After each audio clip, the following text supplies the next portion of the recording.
we heard about the government's plan to change the rules on driver licensing. Joining me now is the Minister behind those changes, Chris Bishop. Good morning, Minister.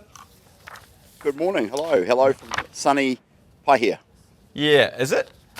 Looks a little overcast. Well, it's a little overcast now, but you can see the sun cracking through, and it's going to be a scorching day up here. All right, there's the first live the interview. Waitangi festivities. Hey, we just heard. Did you hear the construction noise in Ellerslie just then? How annoying is that going through to early hours of the morning? Oh, I did hear that, or at least I heard some of it.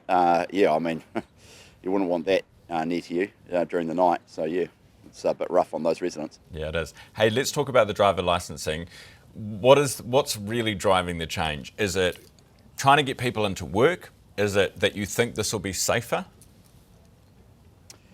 It's about making it easier to get a driver's license, particularly for young people, and lower the cost a bit. So we think we can take about $80 off the cost of getting a full license and make it easier for people to get their full license.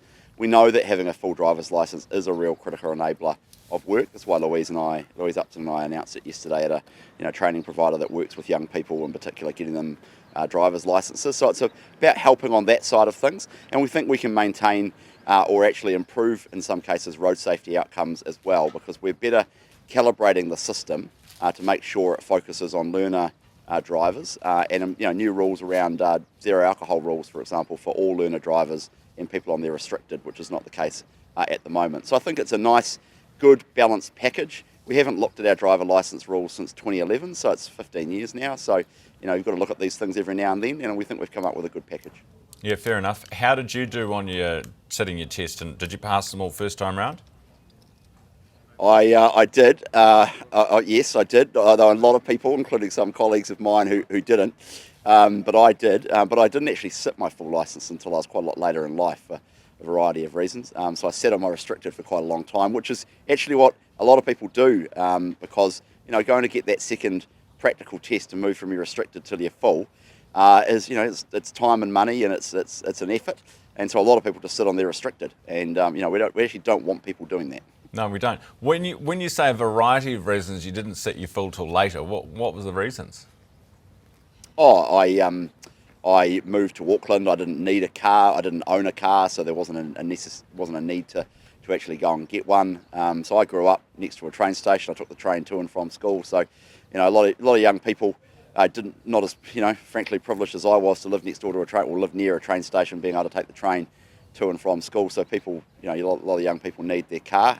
So I'm what you would say a unusual experience, or I had an unusual experience for most young people. Most young people do want to go out there and get their driver's license, and the rules we are changing will make it easier for that to happen while still protecting road safety. Minister, we spoke to Wayne Brown on the show yesterday, and he had a crack at you over a couple of things. One is the harbour crossing. He says Miola Reef, got to be Miola Reef, and you're dreaming if you want to do it any other way. What do you say? Well, NZTA will be looking at that, but to be honest, they've looked at it before. There's a number of challenges with that route, and it's not really in contention for a second harbour crossing. NZTA will continue to engage on it, and I'm very aware of the Mayor's views around this, and I've had a number of conversations with him about it.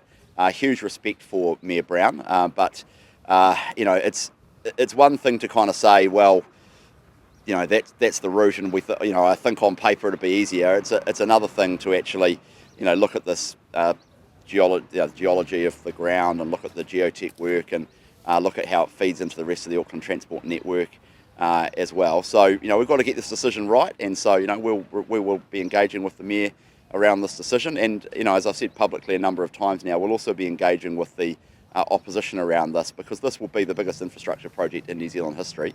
It's 200,000 vehicle movements a day across the Auckland Harbour Bridge. It is a significant enabler of growth for the economy, and so we want to get the decision right, so we'll be engaging with everybody on it. But I do also say at some point you've got to make a decision and get on with it, because I think frankly Auckland is listening and watching.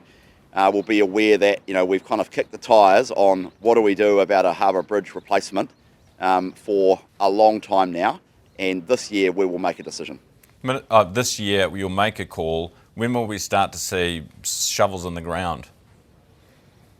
Not for some time after that. So we will make a decision around, the alignment and the route and bridge versus tunnel, and also potentially some indicative decisions around how you fund and finance this project, because it's going to be extremely expensive. There's just no way of sugarcoating that, and so we'll have to be looking at things like tolls, for example, on the new crossing. And again, we've been pretty upfront about that. I think people kind of expect that. The original Harbour Bridge was tolled back in the day, so we will make some indicative kind of decisions around that. But in terms of construction, I don't want to give you a month or a date, but it will not be this year. Construction will not start this year, but we'll make decisions around when it will start this year. And am I fair to say, probably over rather than under the sea, and not going to be Meola Reef, and will be told? Well, it will almost certainly be told. I don't want to get ahead of decisions around that, but as I say, I think most people expect that when you're trying to fund and finance a project of this magnitude, the original Harbour Bridge was tolled for a reason, and it's likely that the next replacement or the complement will be some form of tolling as well.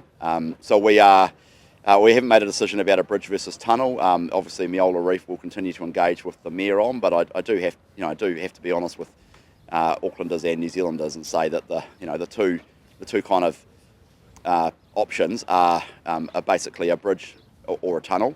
It's not the Meola Reef option, but we'll continue to engage with the mayor around that. Okay, fair enough. And very quickly on housing, the mayor told me yesterday that you guys had been having meetings and the PM was involved as well. The 2 million houses thing will go, which was a bit of a misnomer anyway, from what I can gather. What's the actual change? Like, can you just explain to people listening in Auckland, what are you actually U-turning on? So the 2 million number will go. We will change that. As you say, it's a bit frustrating because it's theoretical development capacity. It's not actually 2 million new homes being built, tomorrow or anything like that. So that's sort of been widely misunderstood, I suppose you'd say. But we will change that number. So we will lower the capacity. And then the take-home point for Aucklanders is this. Everyone I talk to thinks we should be building up in the CBD. We're going to do that.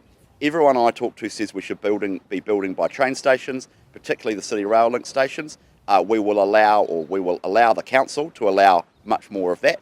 So there will be less in the suburbs and more around train stations and more in the CBD. And I think that will be a plan that Aucklanders can get behind and support. It will lead to housing growth in the right areas in Auckland, and it will mean economic growth for Auckland, and that's ultimately what we want.